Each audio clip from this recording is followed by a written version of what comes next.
ഇതൊക്കെ എനിക്ക് നഷ്ടമായാലും എനിക്ക് അക്കരെ ഒരു നിത്യനാടുണ്ട്.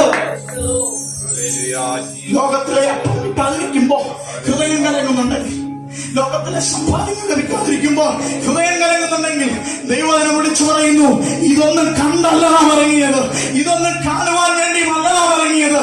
നാം പിൻപറ്റുന്നത് വാഗ്ദത്തത്തിന്റെ വിനായകനായ യേശു ക്രിസ്തുവിനെ. അങ്ങനെയെങ്കിൽ ആ കർത്താവ് അക്കരെ നാട് നമുക്ക് വേണ്ടി ഒരുക്കുന്നു. സങ്കടങ്ങളില്ലാത്ത, വേദനയില്ലാത്ത, ആശ്വാസമേറുന്ന നാട്. ഈ ലോകത്തിൽ നഷ്ടമായാലും അക്കരെ നമുക്കെത്താം. അവിടെ അനേക വാസസ്ഥലങ്ങളുണ്ട്. ഈ ലോകത്തിൽ സങ്കടപ്പെടുന്നവരെ, ഈ ലോകത്തിൽ ഭാരം അനുഭവിക്കുന്നവരെ, ഈ ലോകത്തിൽ നിന്ദ അനുഭവിക്കുന്നവരെ, ഇതിന്റെയൊക്കെ അപ്പുറത്താൽ ഉയരത്തിൽ നമുക്ക് വേണ്ടി ഒരു നിത്യ നാടുണ്ട്. നിത്യമായ ശാശ്വതമായ, ലോകത്തിന് അപഹരിക്കുവാൻ കഴിയാത്തത്, ലോകത്തിന് എടുത്തു കളയുവാൻ കഴിയാത്തത്, ശത്രുവിന് അപഹരിക്കുവാൻ കഴിയാത്തത് അക്കരെ ഒരു നിത്യനാടുണ്ട്. അവിടേക്ക് നമുക്ക് ചെന്നെത്താം. ആ നല്ല നാഥനെ